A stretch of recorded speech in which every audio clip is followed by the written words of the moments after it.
Oi, olá pessoal, que bom ter vocês aqui mais uma vez, né? Hoje a gente vai conversar sobre aqueles pensamentos que chegam sem pedir licença. Você já deve ter tido pensamento negativo e geralmente traz uma sensação tão negativa, tão para baixo, produz tantas sensações ruins. Eu já tive muitos pensamentos negativos e sei como de fato isso paralisa e atrapalha nosso dia, interfere nas nossas relações, nos nossos relacionamentos, na disposição até mesmo para poder fazer de fato o que a gente precisa fazer durante o dia, né? Eu sei que isso já aconteceu com você e eu fico feliz de você estar aqui porque eu vou apresentar para vocês uma estratégia e essa estratégia é muito do que eu utilizei ao longo da minha vida para poder lidar com muitos pensamentos que surgiram em alguns momentos. E trabalhar esses pensamentos me ajudou muito para conseguir de fato enfrentar algumas situações, enfrentar alguns desafios que por algum motivo os pensamentos me desestimulavam.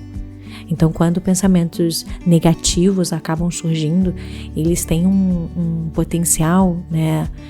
Que às vezes a forma como a gente abraça esses pensamentos, eles podem modificar todo o nosso dia e até mesmo o que nós estamos nos comprometendo, o novo desafio, o novo emprego, o novo trabalho, a nova relação. E esses pensamentos, eles podem muitas vezes... Calma, eu vou explicar devagar. É um assunto que eu me empolgo. Bom, vamos lá. Então, eu vou trazer um pouquinho dos exemplos, né, do que seriam pensamentos negativos. Algumas pessoas dentro da terapia relatam muito pensamento como esse: eu não sou bom o suficiente, ou eu sempre estrago tudo. Também tem aquele que pensa: ninguém realmente se importa comigo, eu não sou bom em nada, tudo que eu faço tá errado, eu só falo besteira, eu só faço besteira, eu não sou uma boa pessoa, as pessoas não gostam de mim. Aqui eu trouxe uma lista de pensamentos negativos e não sei se isso encaixa no que acontece com você, mas acredito que você sabe identificar quais são os seus pensamentos negativos. E se você já se pegou preso nesses pensamentos, eu acho que vai ser muito importante para você ouvir esse episódio e entender como isso te faz mal, te atrapalha e aprender a lidar com eles de uma forma mais leve e mais compassiva, ok? Então vamos lá.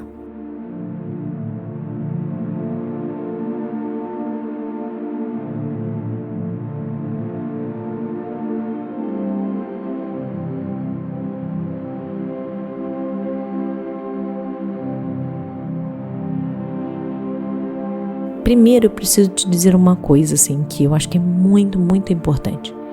Você não é a única pessoa que faz isso. Você não é a única pessoa que enfrenta isso diariamente, que às vezes é assolado por pensamentos negativos, tá?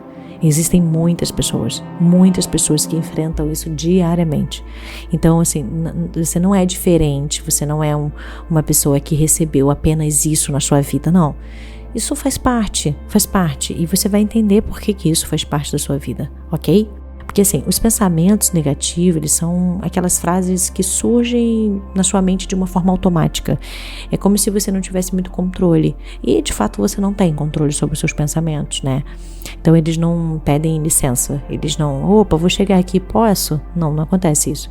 Eles simplesmente entram, sem bater na porta. Eles só chegam, né? E dependendo do pensamento automático, geralmente o pensamento automático é um pensamento mais quente, né? Então eles chamam a sua atenção, eles fazem com que você pare de fazer o que está fazendo e olhe para o pensamento. É tão forte, né, que eles acabam te convencendo que são uma verdade, que de fato é uma verdade absoluta, que o seu pensamento é real. Então, vamos lá. Eu vou trazer um exemplo prático aqui para ajudar. Pensa numa situação comum. Você manda mensagem para alguém e a pessoa demora para te responder. E de repente vem um pensamento: ele está me ignorando porque não gosta mais de mim. Esse pensamento, ele é automático e negativo, né? Talvez essa não seja uma situação que encaixe com você, mas eu quero que vocês entendam a partir desse exemplo. Esses pensamentos são rápidos, né? E aí eles são intensos e parecem muito verdadeiros, porque é como se aquilo ali, da resposta demorar, é uma prova para o pensamento que você está tendo. Mas aí eu te pergunto, será que eles são mesmo verdades? E de onde eles vêm? Por que existem esses pensamentos? E aí tem uma definição clara, que são as crenças centrais. O que são as crenças centrais? Elas são raízes, como de uma árvore, né? São ideias muito profundas sobre nós mesmos, sobre os outros e o mundo. Então a forma como você lê isso, como você interpreta a si mesmo, os outros e o mundo, ok? E você carrega isso desde muito cedo, porque elas são desenvolvidas na sua infância e adolescência. Elas influenciam a forma como você interpreta praticamente tudo o que acontece. Exemplos comuns aqui. Ó, a maneira como você se vê é um exemplo, tá, galera? Eu não sou bom o suficiente. Aqui já é a sua visão sobre você mesmo. Agora, a visão sobre os outros. Ninguém me ama de verdade. E a visão sobre o mundo é perigoso. Então aqui são 3 crenças, né? Uma relacionada a como você se vê, como você vê o outro e como você vê o mundo, ok? Muitas crenças surgem na infância e através das experiências mais marcantes. Então assim, já se lembra aí das experiências marcantes, dos momentos que foram traumáticos, que mexeram muito com você. Até mesmo as falas que você ouviu muitas vezes. Por exemplo, certo dia eu ouvi isso de uma pessoa que durante o seu desenvolvimento, enquanto ela crescia ali com o pai e com a mãe, ela ouvia muito a frase assim, ó, você precisa tratar as pessoas melhor, ser mais educada, ser mais legal, sorrir mais, porque senão não vão gostar de você. Você precisa ser mais gentil, porque senão não vão gostar de você. Você precisa ajudar mais, porque senão não vão gostar de você. Então, automaticamente, aquela pessoa, ela desenvolveu uma crença de que ela tem que fazer muitas coisas pelo outro para ser aceita, para não se sentir rejeitada, para não se sentir insegura. Entende aqui? Aqui foi uma crença que foi formada. Então, muitas vezes, muitas pessoas passaram por situações ou por falas repetidas, né, de pequenos eventos, de pequenas situações, né, por exemplo, não faz isso não porque fulano não gosta. Se você ficar fazendo isso, a sua tia não vai querer ficar com você. Se você fazer isso, não vão gostar muito de você. Se você não emagrecer, você não vai casar. Se você não emagrecer, você não vai conseguir arrumar um bom namorado.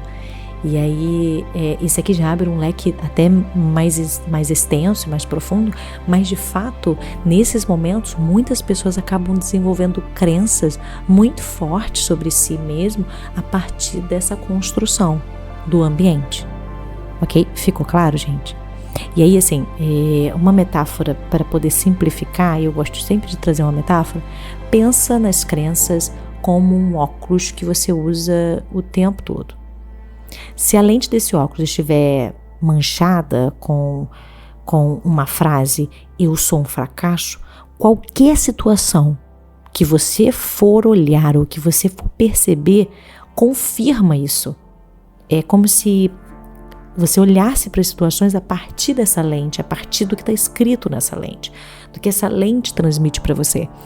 Então, a partir do momento em que surge o pensamento, a crença ativada faz com que você leia as situações a partir dessa crença.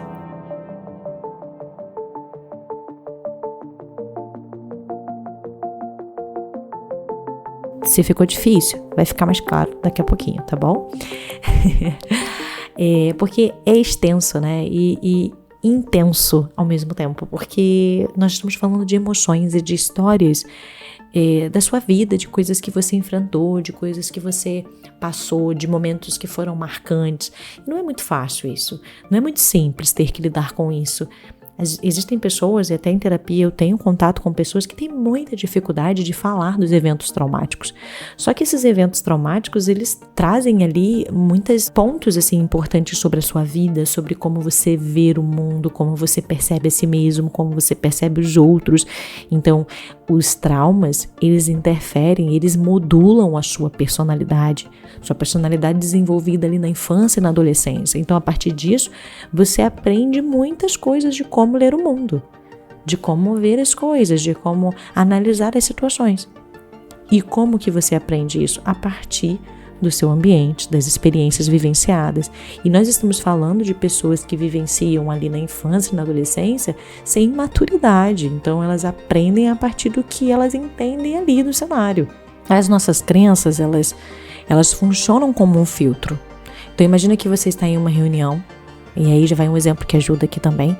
Vamos lá. Imagina que você está em uma reunião e faz um comentário, mas ninguém responde. Ninguém fala nada. E aí sua crença central pode ser assim: eu sou inadequado. Você vai pensar, claro que ninguém respondeu, porque o que eu disse foi uma grande besteira, eu só falo besteira, não era para ter falado nada. Então é como se a situação confirmasse, ela prova para você mesmo que a sua crença é verdadeira, que o que você pensa sobre você, que você é inadequado, é real. Então você busca isso nos cenários. Agora um exemplo um pouquinho mais realista. Agora se alguém que acredita, eu sou interessante e tenho coisas boas a dizer, se estiver nessa reunião, nessa mesma situação, talvez pense, eles estão distraídos com outra coisa e acontece, eles estão pensando sobre o que eu falei, eles não entenderam o que eu falei, eu posso repetir novamente. Se você tem um pensamento que você é interessante, de que você diz coisas boas, você pode ter essa percepção. Mas eu não estou falando aqui para você desenvolver esse pensamento. Eu estou dizendo que se você não desenvolveu uma crença de se sentir inadequado, talvez você não tenha pensamentos assim.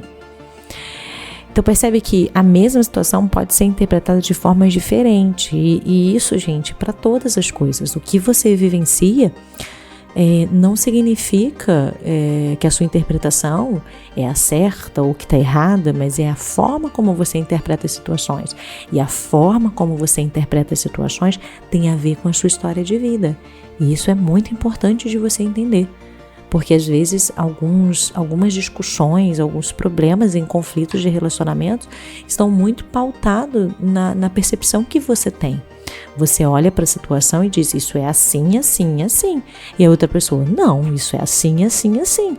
Porque a percepção de um é diferente da do outro. E isso tem a ver com a história de vida. E é muito importante a gente respeitar isso, né? Identificaram aí que existem crenças e que existem pensamentos automáticos que podem surgir, né?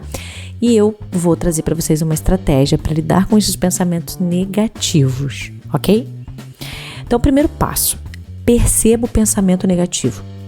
E aí, para te ajudar, existe uma frase que vai te ajudar a identificar o pensamento, porque isso é importante. Então, o que passou pela minha cabeça agora que me deixou tão mal? O que passou pela minha cabeça que me deixou tão triste? Anota isso, assim, anota essa frase aqui. O que passou pela minha cabeça agora que me deixou tão mal? Aqui, você vai identificar o pensamento. Depois, no segundo passo, você vai questionar o pensamento, ok? E o que dentro da terapia é um passo para a gente reestruturar essa percepção que você teve sobre a situação, tá? Então, esse pensamento, ele é 100% verdade? Aqui é uma primeira pergunta. Que provas eu tenho de que ele está certo? E que provas eu tenho de que ele pode estar errado? Ok? Aqui você está questionando o seu pensamento, fazendo isso a partir do momento em que você consegue identificar o pensamento automático, ok? No terceiro passo, você vai transformar o pensamento. Aqui, ó, reestruturando. Então, vamos lá. Primeiro a gente identificou, depois a gente questionou o pensamento e agora a gente vai transformar o pensamento. Troque o pensamento negativo por uma versão mais realista. Por exemplo, em vez de eu sou um fracasso, diga, eu cometi um erro, mas isso não define quem eu sou.